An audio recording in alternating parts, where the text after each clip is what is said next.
Okay, we're back. I am about to add Stephen again. For some reason, this is not our day with Instagram, but we're back. We should be adding Stephen any minute. So sorry for the disconnection. I'm not sure what's going on, but I've moved locations. We'll see if this is any better. I could hear Stephen a minute ago, but we couldn't see him. So let me just very quickly have him get back in here. Let's see, it looks like he's not quite joined, but he should be soon. We'll add Stephen back in. All right, so, okay, there we go. There he is. Hopefully it's a charm, or I guess third time technically since we had. Hello. Yes, hello. Perfect. Hello, how are you? I am going crazy. I was kicked out. I saw you. I am so sorry.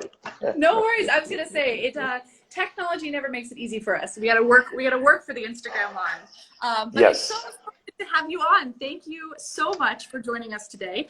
We got a lot of people who are writing in and really excited for the content today. So I know we're gonna have a great session. Thanks, Catherine. You know, I've been a coach on Coach Connect since 2016 when it was started, and was really looking forward to this. So thank you. I was going to say, and I'll just reiterate your bio quickly because we might have some folks who joined us for the first time. I had said on the other live that you've been in recruitment, HR, and career coaching for, I believe, 20 plus years, an incredible depth of experience, so many 5-star reviews that I couldn't even count them. I gave up after really have you here on our live to talk a little bit about setting up a profile. Sure. Thank you. Well, you know, knowledge is power. And as a recruiter, I just would like to share, yes, setting up a profile. You know, we're going to talk about the resume, but looking for a job is not about the job seeker. Whose eyeballs are on the profile? Who's looking at the resume? What's their life like? Working from home, dealing with pressure. And most people don't understand the pressure that recruiters are under. I do a lot of coaching for JP Morgan. Do you know that almost every recruiter that works in that company is supposed to fill 20 to 30 jobs every single day? Everything from admins to private bankers to technologists globally. So recruiters like myself are trained to eliminate people quickly. And we are under a microscope because we have poor performance reviews just like everyone does. And a recruiter is evaluated on 2 criteria only: the quality of the resumes they send to hiring managers and how many hires they're responsible for. So let's talk about the profile. You know, when a recruiter gets a job to fill, what they do, whether they're working for an agency or an HR division of a company, first thing we do is we look in our database. Do we have anyone? And most likely we do. But we always want to find the best because unfortunately there's no course in college for interviewing. So hiring managers do their best to do interviews and they think they have good, strong candidates, but recruiters go on LinkedIn to do searches. We always want to find the best of the best. And there are certain criteria, there are red flags. If someone has their resume posted, it's a red flag. If someone has open to job opportunities for more than a month or 2, we think, what's wrong with this person? I've seen, every time I go and do a search, I see Stephen Davis, he's open to a new job. What's going on? He can't get hired. Maybe there's something wrong with him. So, you know, we have one shot to make a first impression. One. Now, the great thing about LinkedIn is it's your brand. Catherine Minshew, it's your brand. When I go to your page, I get it. When you go to my page, I want you to get me. And every person that's looking for a job, it's the same thing. Do you know when an employer does a background check or a reference check, they go on Google, the first thing, 90% of the time that comes up, it's the person's LinkedIn. Mm-hmm. Think about that. So the great thing about LinkedIn this year is they increased the amount of characters that they allow in the headline. I saw that. Yeah, yes. I saw that. Which is the #1 most important part of anyone's profile on LinkedIn.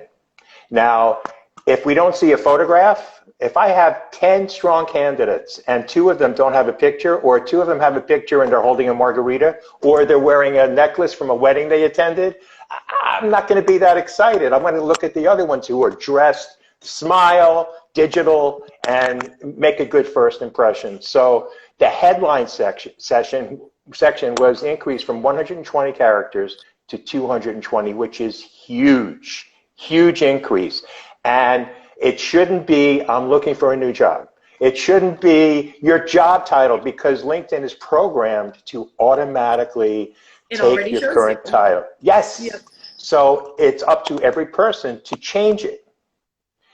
Have your job title that everyone has two job titles, by the way. You know, if I'm a director at JP Morgan, but what I do is I'm a technology leader, say I'm a project manager for technology, for agile development. But my profile heading says director, I'm not going to match a recruiter's keyword search. So we have an official job title, and I encourage everyone to insert a comma and insert their functional job title of the position they want to be found for. I love that. I love that.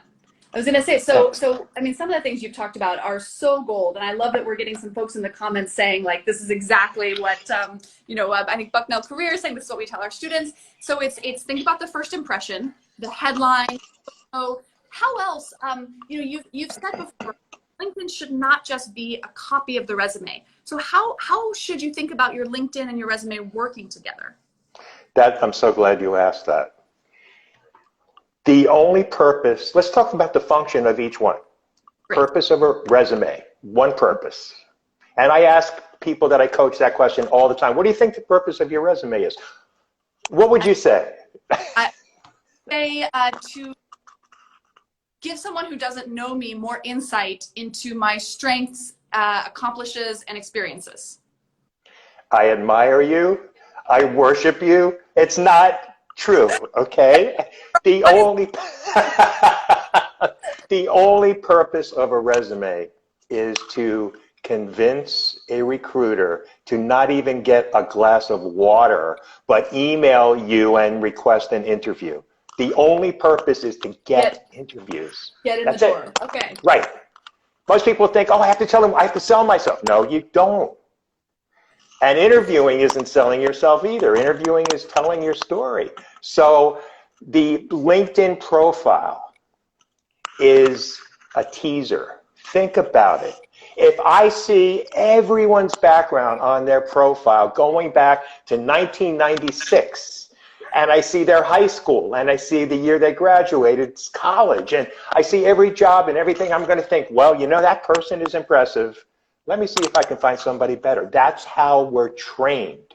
So I would minimize the content on LinkedIn. Think about it. Who's looking? A recruiter. What do you want the recruiter to do?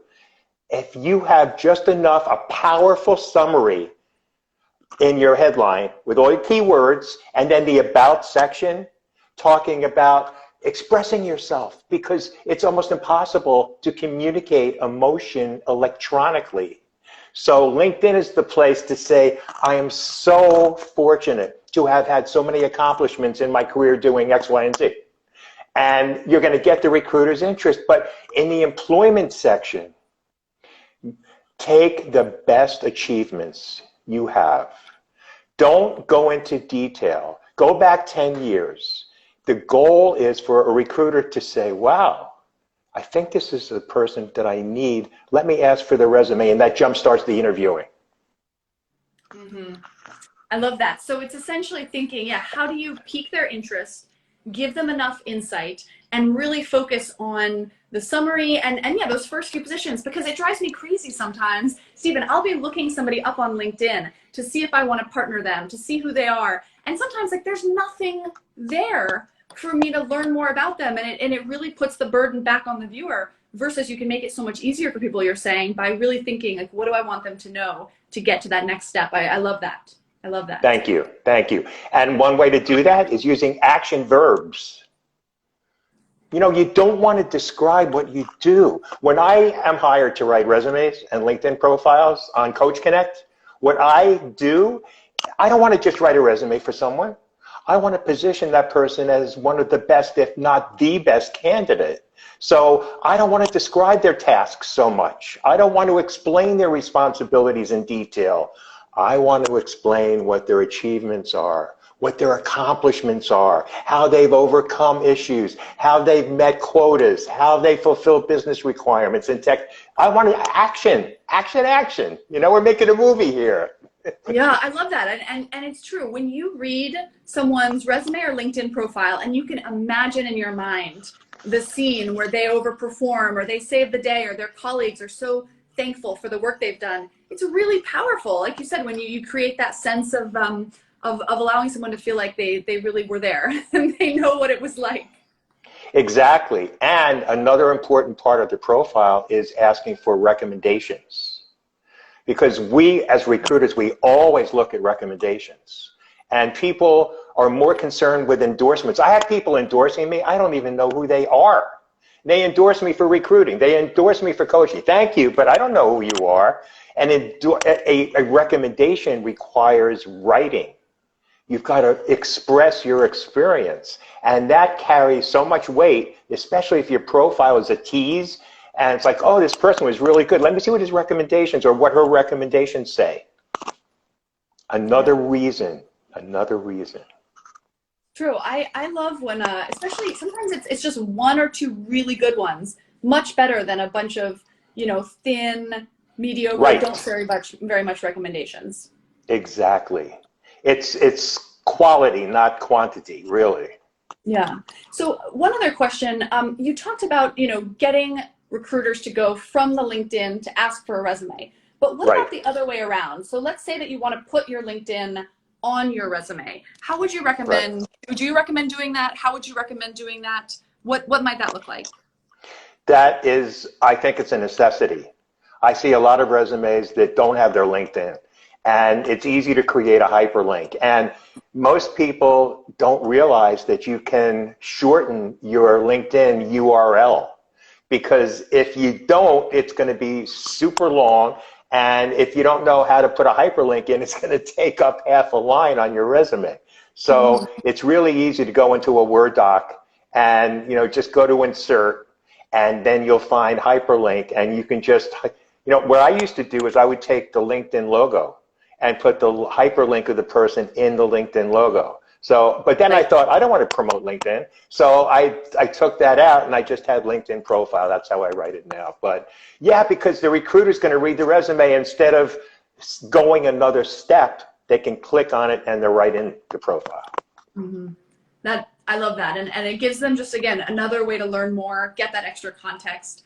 I guess we're getting there on time, but there's so much good stuff here that I want to make sure that we don't miss the stuff. So you've shared so many things, but taking a step back and looking at, you've helped so many job seekers. Obviously, you've worked in HR and recruiting, so you know that perspective. If there were sort of one, takeaway or headline tip that you would give to job seekers around their resume or LinkedIn, what would that be? That's a really good question. If I only had one, I would say, okay, my one suggestion would be shut down your LinkedIn, shut down your resume, walk away, clear your head, and before you go back to both profile and resume, go in with a perspective of, if you had never seen the resume before and you had never seen the profile before and you were in HR, what would you do? Would it motivate you to want to talk to the person? It's empathy, right? It's putting yourself in their shoes and saying, does this make me excited to talk to me? And by the way, I love that idea, because you can get someone else in your network to do that too. Ask someone, ideally someone who knows you well enough to do a favor for you, but maybe not so well that they're clouded by how well they know you. I've seen this, and obviously, the best is, we always recommend, if people really are serious about the job search, there is nothing like having a professional look at your resume, look at your LinkedIn, and help you see how other people will see you from that distance. I think it's so powerful. You're absolutely right. Having a different set of eyes definitely helps, for sure. It does. Well, I'm trying to think. I had other questions for you, but I know we're almost at time. I guess one would be, if somebody is really excited by this live and they want to learn more, obviously they can go on themuse.com/coaching, look on Coach Connect, see your profile. They can read all the reviews from folks who have booked you. I read a bunch before this live, and they're awesome. Thank you. Thank you. And on social, can they follow you on Instagram? Where else should someone go to learn more? I would just say LinkedIn. I mean, I'm on Facebook, but LinkedIn is starting to turn into Facebook actually, but I call it LinkedIn Face. But LinkedIn is the best just for me because it's usually supposed to be business. And I'm also a volunteer career coach for the Science Industry and Business Library here in New York. So I can be found there as well. I love that. Well, thank you so much for sharing these tips. That was amazing content. For those who are watching, again, check out Stephen Davis on themuse.com's career coaching section. You can book one-on-one time, sign up for our newsletter. We've got tons more great content. Stephen, thank you so much. Thank you all for watching, and have a great Wednesday. Thank you, Catherine. You too. Take care. Bye-bye. Bye. You too.